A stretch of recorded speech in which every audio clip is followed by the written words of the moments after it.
ನೋಡಿ, ಮೊನ್ನೆ ಕ್ಯಾಬಿನೆಟ್ನಲ್ಲಿ ಚರ್ಚೆ ಆಗಿದೆ. ಚರ್ಚೆ ಅರ್ಧ ಆಗಿದೆ, ಅಪೂರ್ಣ ಆಗಿದೆ. ಆ ಚರ್ಚೆ ಮುಂದುವರಿಯುತ್ತೆ. ಕ್ಯಾಬಿನೆಟ್ನಲ್ಲಿ ಚರ್ಚೆ ಆದಮೇಲೆ ಇದ್ರ ಬಗ್ಗೆ ರಿಯಾಕ್ಟ್ ಮಾಡಿ. ಕ್ಯಾಬಿನೆಟ್ನಲ್ಲಿ ಕೂಡ ಸಾಕಷ್ಟು ಪರ ವಿರೋಧ ಕೂಡ ವಿರೋಧ ಮಾಡಿದ್ದಾರೆ. ಯಾರು ವಿರೋಧ ಮಾಡಿಲ್ಲ, ಯಾಕಂದರೆ ಸ್ವಂತ ನಾವೆಲ್ಲ ಕ್ಯಾಬಿನೆಟ್ನಲ್ಲಿದ್ದಾಗ ಚರ್ಚೆ ಆಗಿದೆ. ಖಂಡಿತವಾಗ್ಲೂ ಇದೇನು ಮುಚ್ಚುಮರಿ ಅಂತಲ್ಲ. ರಾಜ್ಯದಲ್ಲಿ ಎಲ್ಲ ಜನರಿಗೆ ಇವತ್ತಿಲ್ಲ ನಾಳೆ ಗೊತ್ತಾಗೇ ಆಗುತ್ತೆ. ಯಾರೂ ಕೂಡ ಇದ್ರ ಬಗ್ಗೆ ವಿರೋಧ ಮಾಡಿಲ್ಲ. ಚರ್ಚೆ ಎಲ್ಲರೂ ಮಾಡಿದ್ದೀವಿ, ಚರ್ಚೆಯಲ್ಲಿ ಎಲ್ಲರೂ ಭಾಗವಹಿಸಿದ್ದೀವಿ. ಚರ್ಚೆ ಅಪೂರ್ಣ ಆಗಿದೆ. ಮುಂದೆ ಮತ್ತೆ ಕ್ಯಾಬಿನೆಟ್ ಮೀಟಿಂಗ್ ಆದಮೇಲೆ ಸಂಪೂರ್ಣವಾದಂಥ ಬೆಳಕು ರಾಜ್ಯದ ಜನರ ಎದುರುಗಡೆ ವಿರೋಧಗಳನ್ನು ಕಡೆಗಣಿಸಿದ್ದಾರೆ, ಅವೈಜ್ಞಾನಿಕವಾಗಿ ಆಗಿದೆ ಅನ್ನುವಂಥದ್ದು ಮಠಾಧೀಶರು ಹೇಳ್ತಾರೆ. ನಾನು ಇದ್ರ ಬಗ್ಗೆ ರಿಯಾಕ್ಟ್ ಮಾಡೋದು, ಇದು ಸಂಪೂರ್ಣವಾಗಿ ಕ್ಯಾಬಿನೆಟ್ನಲ್ಲಿ ಚರ್ಚೆ ಆದಮೇಲೆ ನಾನು ರಿಯಾಕ್ಟ್ ಮಾಡ್ತೇನೆ. ಕ್ಯಾಬಿನೆಟ್ ಚರ್ಚೆಗೆ ಹೋದಾಗ ಶಿವಾನಂದ ಪಾಟೀಲರು, ಎಂ ಬಿ ಪಾಟೀಲರು ಕೂಡ ಒಂದಿಷ್ಟು ಇದ್ರ ಬಗ್ಗೆ ವಾದ ವಿವಾದ ಮಾಡಿಕೊಂಡ್ರು ಒಳಗಡೆ. ಖಂಡಿತವಾಗ್ಲೂ ಇಲ್ಲ. ಇದ್ರ ಬಗ್ಗೆ ಅಂತೂ ಯಾರೂ ವಾದಗಳು, ಇದ್ರ ಬಗ್ಗೆ ಪರ್ಟಿಕ್ಯುಲರ್ ಆಗಿ ಜಾತಿ ಗಣತಿ ಬಗ್ಗೆ ಯಾರೂ ವಾದ ವಿವಾದ ಮಾಡ್ತಾರೆ. ಮುಸ್ಲಿಂ ಸಮುದಾಯವನ್ನು ಹೆಚ್ಚಿನ ಪ್ರಮಾಣದಲ್ಲಿ ತೋರಿಸಿದ್ದಾರೆ. ಪ್ರಬಲ ಸಮುದಾಯ, ಒಕ್ಕಲಿಗಾಗಿರ್ಬೋದು, ಲಿಂಗಾಯತ್ ಸಮುದಾಯ ಆಗಿರ್ಬೋದು, ಕಡಿಮೆ ಇರುವಂಥದ್ದು.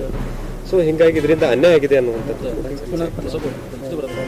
ನಾನೇ ಕ್ಯಾಬಿನೆಟ್ನಲ್ಲಿ ಅವತ್ತು 3 ಗಂಟೆ ಕ್ಯಾಬಿನೆಟ್ನಲ್ಲಿ ಇದ್ದೀನಿ. ನಾವೆಲ್ಲರೂ ಸಾಕ್ಷಿ. ಸುಳ್ಳು ಮಾತಾಡೋಕ್ಕಂತೂ ಬರೋದನ್ನೇ ಇಲ್ಲ. ಊಹಾಪೋಹಗಳಿಗೆ ಎಡೆ ಮಾಡಿಕೊಡೋದು ಬೇಡ. ಈ ಯಾವ ಮೇಡಮ್, ಈಗ ಮೊನ್ನೆ ನಿಮ್ದು ಕಾರ್ ಆಕ್ಸಿಡೆಂಟ್ ಆಗಿತ್ತು. ಸೊ ಅದರ ಟ್ರಕ್ ಲಾರಿ ಡ್ರೈವರ್ನ ಅರೆಸ್ಟ್ ಮಾಡಿದ್ರು. 10 ರನ್ ಕೇಸ್ ನೋಡೋಣ, ತನಿಖೆ ಆಗ್ತಾ ಇದೆ.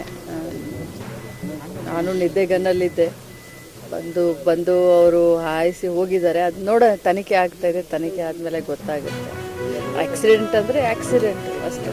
ಪೊಲೀಸರು ಕೂಡ ಸಾಕಷ್ಟು ಶ್ರಮ ವಹಿಸಿದ್ರು. ಖಂಡಿತವಾಗ್ಲೂ ನಾನು ಅಭಿನಂದನೆ ಸಲ್ಲಿಸ್ತೀನಿ. ಆಲ್ವೇಸ್ ಅದರಲ್ಲೂ ನಮ್ಮ ಬೆಳಗಾವಿ ಪೊಲೀಸರಿಗೆ ಅಭಿನಂದನೆ ಸಲ್ಲಿಸ್ತೀನಿ. ನಮ್ಮ SP ಅವರಾಗಲಿ, ಎಲ್ಲ ಪೊಲೀಸ್ ತಂಡ ಇಷ್ಟೊಂದು ತ್ವರಿತಗತಿಯಲ್ಲಿ 3 ತಿಂಗಳದ ಒಳಗಡೆ ನನಗೆ ಅನಿಸಿರಲಿಲ್ಲ ಅವ್ರು ಹಿಡಿತಾರೆ ಅಂತ. ಯಾಕೆ ಹಿಟ್ ಆ್ಯಂಡ್ ರನ್ ಕೇಸು ಬಹಳಷ್ಟು ಆಗ್ತವೆ ಹೋಗ್ತವೆ.